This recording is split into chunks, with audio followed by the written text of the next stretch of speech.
I'm Jessamay Marie Viraya Roseri. I'm 20 years old.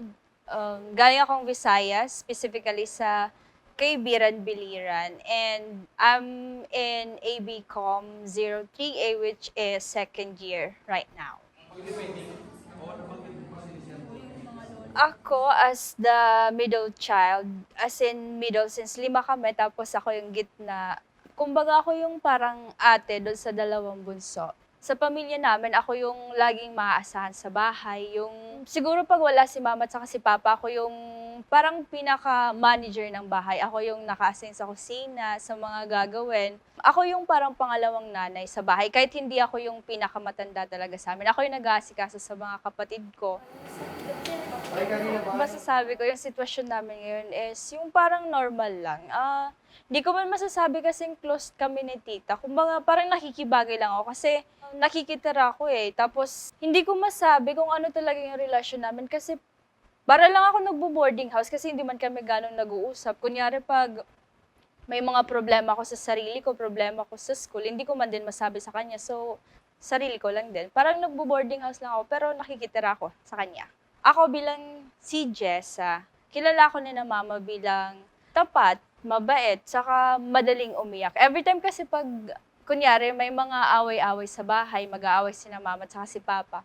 Pag napupunta sa parang divorce, yung maghihiwalay sila, yung topic na ganyan, ako yung laging nasa gitna. Kasi yung mga kapatid ko, lagi sila may pinipili, laging si mama. Tapos, biglang napapaisip ako, walang may pumipili kay papa, eh papa's girl ako. Tapos sabi ko naman, ayaw ko naman piliin si papa lang. Tapos sabi ko, pag maghiwalay kayo, wala akong sasamahan. Ganyan parate. Si Jisa, okay lang naman nung bata pa siya. Tapos ngayon, nagkakaroon siya ng strong na pag-uugali para sa mga pangarap niya, para sa pamilya. Kasi malayo siya, hindi ko siya nalagaan. Nakita kung anong nangyayari sa kanya. Naging struggle ko as a student ng AB Com is yung kung paano ko i-handle yung time ko sa mga ginagawang activities sa labas na inaabot minsan ng gabi. Tapos, syempre, nakikitira lang ako kina tita. Minsan, umuwi ako na nakalak na yung gate. Tapos, nahihiya na akong kumatok kasi syempre, magpapahinga sila. Parang ang hirap na nasa AB Com ka. Tapos, di ba yung AB ko more on nasa labas. Tapos, isa pa nun doon is yung muntik na talaga akong lumipat ng school. Nagkaroon ng, ayun nga, parang matinding problema kay tita at saka kay mama. Nag-decide si mamang pauwi na ako sa Biliran. Doon na lang daw ako magtapos ng pag-aaral. Tapos sabi ko, ayoko mag-adjust sa bagong environment. Ayokong bumalik ulit sa umpisa kasi iba yung curriculum dito sa curriculum doon. So, ayun, siguro yun yung pinakamabigat na nangyari sa akin kasi parang as a student, tapos as a pamangkin, tapos as a daughter. Kasi syempre gusto ko din makasama nun sina mama, yung mas malapit lang sa kanila. Tapos ayoko din namang umulit ako. Kinausap ko sila mama ng maayos. Sabi ko, ayokong umalis ng Pampanga kasi doon ako nag-umpisa. Gustuin ko man na makasama sila. Mahirap naman yung pati yung pag-aaral ko, ilagay ko sa likod para lang doon. Siyempre kung mamimiss ko sila, titiisin ko na lang.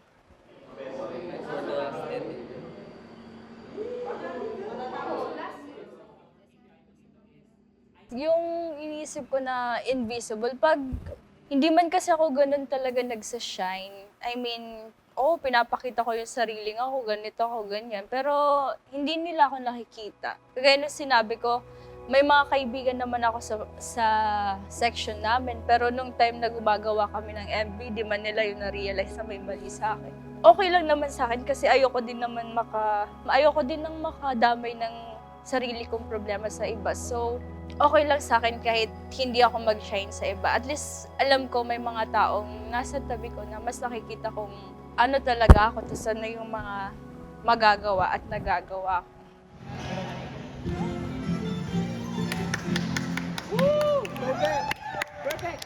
Ayun, nasabi kong hindi ako magaling kasi sa aming magkakaklase, hindi naman talaga ako yung parang nag-e-excel sa aming lahat. Parang kumbaga nasa gitna lang ako. May mas magaling naman sa akin sa mga acting-acting, tas yung parang mas kayang gawin yung, ay mas mabibigay ng maganda yung gagawin ko or yung nagawa ko. Mahilig na ako talaga sa mga film, acting. Actually, sumasala ako sa mga drama-drama. Ako yung kinukuhang bida ng mga classmates ko. Tapos, mahilig din ako sa palabas. Tapos noon, nung napunta akong Pampanga, actually for vacation lang, 2 weeks sana, yung plano ko magtrabaho kasi ayoko na talaga sanang mag-aral kasi gusto kong tulungan sina mama kasi hindi lang ako yung magka-college sa aming magkakapatid. Biglang sabi ni Tita, mahirap yung buhay nang hindi ka nakakapagtapos ng college. So, sabi niya, ba't di ka muna mag-enroll? Nandun naman yung kuya ko daw na pwedeng mag-support. So, ayun, sabi ko, sige, susubukan ko. Para akong kumuha sa lottery na ABCom yung biglaan kong napili. Flip-flip ko ng libro habang nag-i-enrollment. Parang yung ABCom yung tumatak sa akin. Sabi ko naman na hindi man ako sure kung anong mangyayari, pero ayun, ABCom yung pinili ko. Hindi ko alam, pero nung elementary ako is, pangarap ko maging teacher. Nagbago yun nung nag-high school ako, gusto ko maging nurse. Tapos, sabi ko naman, takot ako sa karayom. May phobia ako sa dugo, so wala.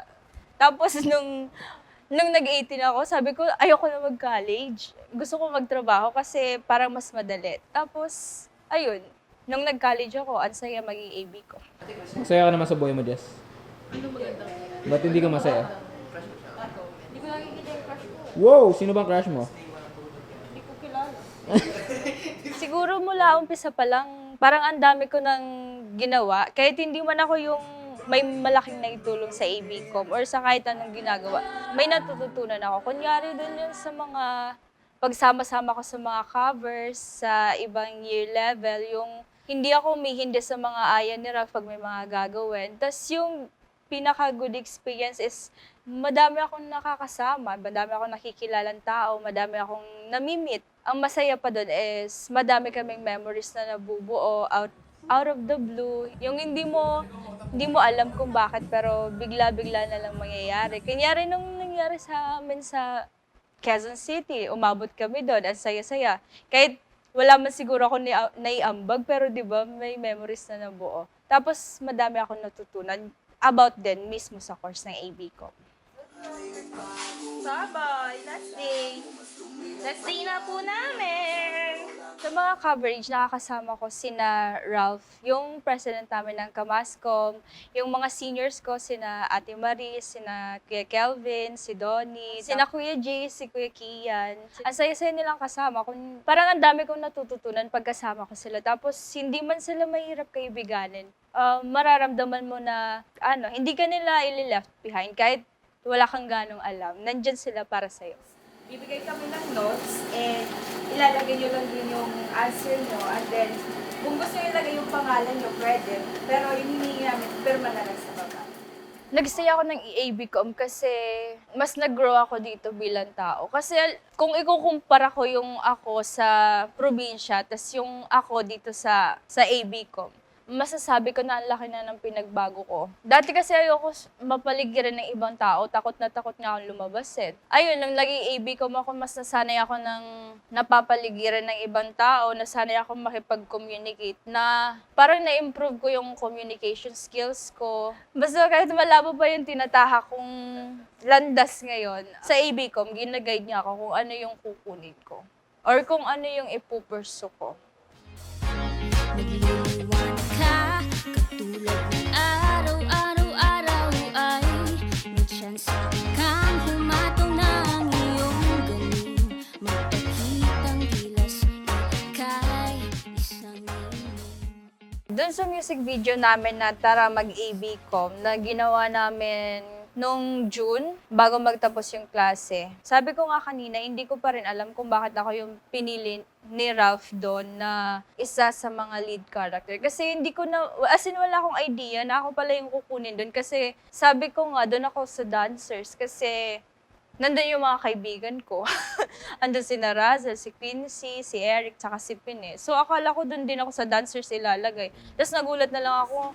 Kinabukasan, sabi naman ni Ralph, ikaw daw yung pinili nila doon nakasama ni Sofia. So sabi ko, ano namang gagawin ko? Sa dancer nga, hindi man ako ganong magaling. Tapos nilagay pa ako dito.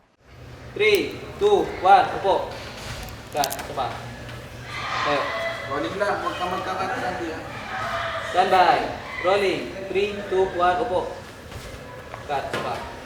Sabi lang nila kasi yung ginawa mo daw dati. Tapos inisip ko lang, may ginawa ba ako dati? Tapos yun, naisip ko yung sa February 14, ginawa naming MV na, ano kasi yun, yung parang Valentine's special, nakasama ko sina kaya Jasper, tapos sina Ralph din. Ayun, wala naman akong idea kasi parang katuwaan lang dun. Hindi ko man nga ganun nabigay yung best ko dun. Tapos medyo about love na hindi naman ako makakonect kasi hindi naman ako in love. Hindi ko naman talaga close si Ralph actually. Hindi talaga kami ganong magkaibigan. Pero sa aming magkakaklase, pag may mga kunyari, may ipapasuyo siya sa school or kailangan niya ng kasama, tinatanong niya ako, lag akong go. Hindi pa ako may hindi yata kay Ralph. Kahit siguro may lagnat ako, pag inaaya niya ako, pumupunta ako eh. Siguro ako yung pinili ni Ralph kasi hindi ako mahirap kausapin about sa mga bagay na gano'n. Kasi wala akong ibang sinasabi. Pag sinabi nilang gawin mo to, ginagawa ko. Wala akong sinasabi ibang side comment na, ay hindi ko yan kaya, ayoko, gano'n. Kahit hindi ko alam kung ano yung mangyayari. Pag binigay sa akin, gagawin ko. Daanan yung camera, papunta doon. Rolling. 3, 2, 1, action.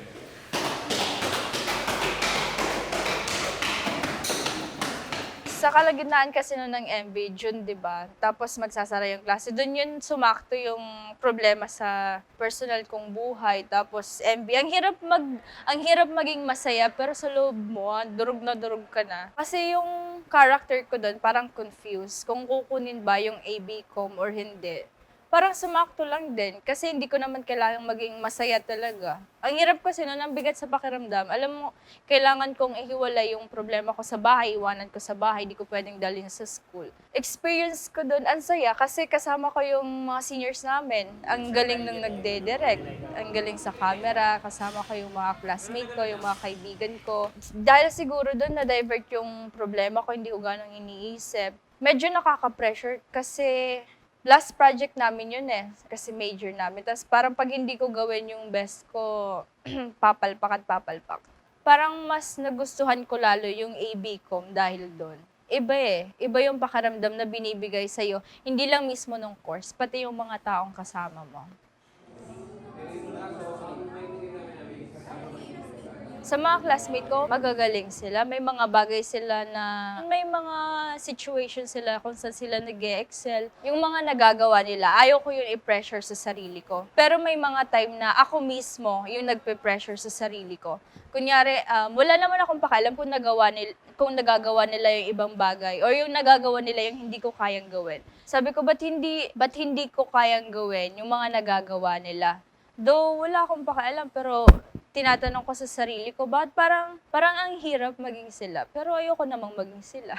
May mga gusto akong gawin, pero hindi ko magawa-gawa kasi minsan pinangungunahan ako ng takot ko, nangunguna yung hiya ko. Although, minsan naman sa buhay ko, go with the flow ako parate. Yung kahit hindi ko alam kung ano yung gagawin ko doon or kung ano yung mangyayari sa akin doon, mas okay na yung may mangyari kaysa naman manatili ka kung nasan ka lang tapos wala kang ginagawa. Parang ang saya ng ganun, yung may thrill yung buhay mo. Kahit hindi mo man magawa yung mga bagay na masasabi na kung saan magaling ka, at least may natututunan ka. Ladies and gentlemen, once again, the SPCRB Communications Summer Season ay titled Karamag Nung pinanood namin yung reaction video, mula umpisa hanggang dulo, natutuwa ako kasi nakita ko din yung saya sa mata ng mga kasama ng nanood ko. Parang nakaka-proud. Alam mo yun, hindi mo ini-expect na magagawa mo din yung bagay na yun. Though hindi ko talaga yun magagawa kung wala yung guide ng iba. Ng loob ay pangasa. Nung nakita ko silang masaya, nakita mo din na parang yung effort na binigay naming lahat, nagbunga ng maganda. Na-realize ko na hindi pala ako ganon ka-invisible sa inaakala ko. Kasi kung invisible talaga ako, siguro hindi ako yung pipiliin nila dun eh. Kahit hindi ko man makuha yung sagot kung bakit ako yung pinili, thankful ako sa kanila kasi pinili nila ako. Na-realize ko na parang akong bulaklak na nagbo-bloom, na hindi ko alam kung kailan mag-bloom, pero papunta na doon. Ayun, ang saya.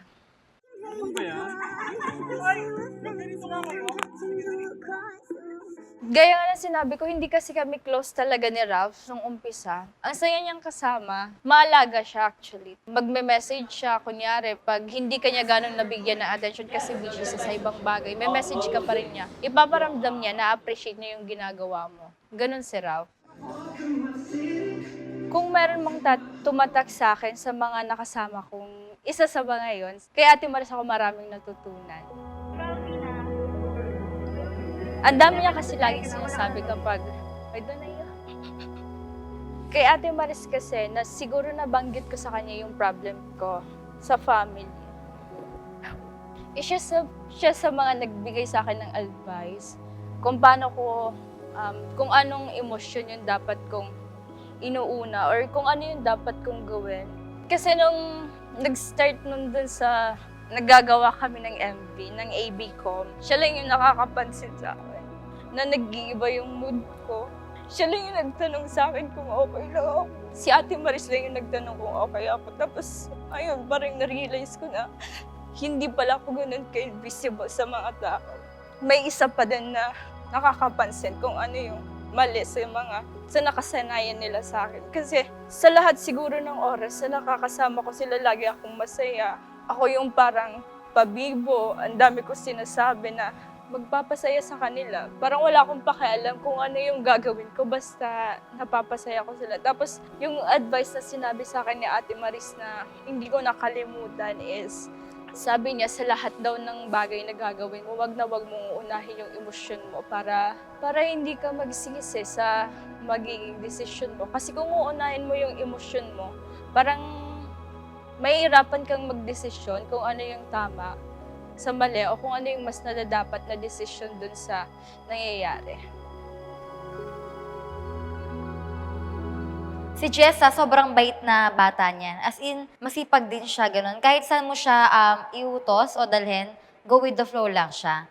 Sobrang nakikita ko sa kanya na uhaw siya sa experience na gusto niyang marami natutunan. Na parang, ano lang siya, nag-take siya lagi ng risk. Di siya takot mag-take ng risk para i-improve pa yung sarili niya. And yun yung good quality sa kanya. Kasi maganda sa isang ABCom student na uhaw ka sa maraming experience. Kasi ngayong ABCom, napakalawak niyan. And maganda na hindi siya nag-stick sa isa lang.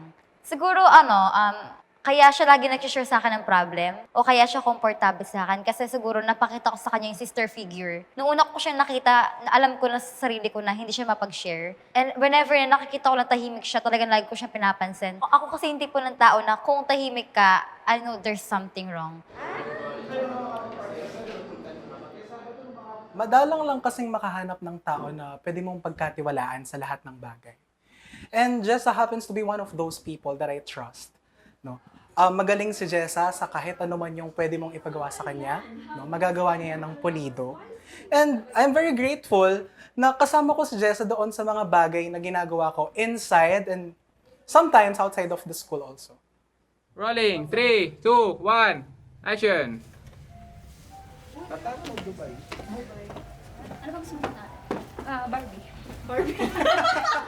Actually, ang unang plano dyan, si Jessa, kasama siya dun sa mga sasayaw. Pero kalauna, nung binago yung script at nung inayos yung script, nilagyan ng istorya yung music video, kailangan pala doon sa istorya nila na magkaroon ng isang actor or actress na may role na gaganap, yung main character ng story na yon. Naisip ng mga prod team, hindi lang ng kaklase niya, pati yung mga ibang year. Unanimous yung decision ng grupo, ng prod team na isali nga si Jessa sa bilang main character, nilagay siya bilang main character. Tapos tinanong ko bakit.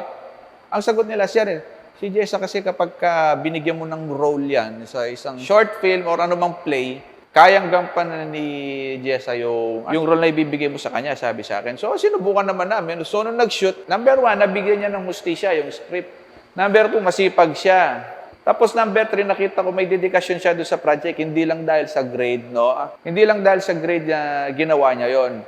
Kasi yung taong yan, kapag nakita mo sa klase, tahimik lang. Hindi siya yung pala sagot lagi, no? Basta tahimik lang siya. Basta bigyan mo lang siya ng pagkakataon or ng platform, no? or chance na ipakita yung galing niya, talaga naman ipapakita niya. So, hindi niya kami binigo. Nakita naman siguro niya yung music video kung paano siya nag-perform doon. Sa SPCF, ABCom. Sa SPCF, mag-ABCom ka na.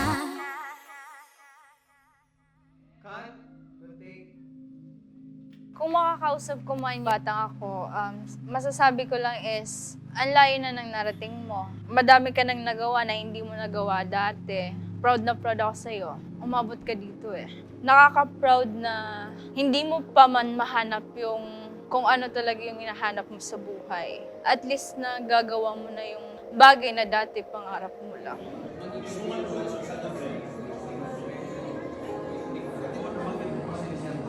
Basta nakikita mo na inaabot mo ng dahan-dahan yung mga pangarap mo, napapasaya mo na yung sarili mo, nagiging proud ka na sa sarili mo, tapos nakikita mo na yung mga bunga ng paghihirap mo. Ang saya ko para sa'yo. Ang saya. Ang saya. Ang saya.